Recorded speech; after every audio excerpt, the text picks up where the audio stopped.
මෙදෙකෙනි මෙසසර දුක් දුරලන්නේ සුදනෙනි කිම වීරිය නොකරන්නේ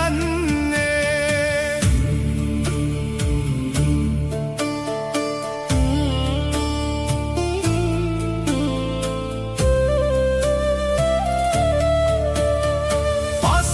පව් කොට මේතත් ලැබ සෝකය ගොස් නිරයේ දුක් විඳිතියනේ කය රැස් කොටයින් පින් මෙමිනිස් ලෝකය සිස් නොකරව කලකින් ලත් මේ කය කන්නන් මෙන් විස අඹ බල රිස්සේ මන්සන්තුස් කර කිම බල සෙස්සේ දැන් එයි මරුවා පසු පස්සේ ඉන් පින්මය කටයුතු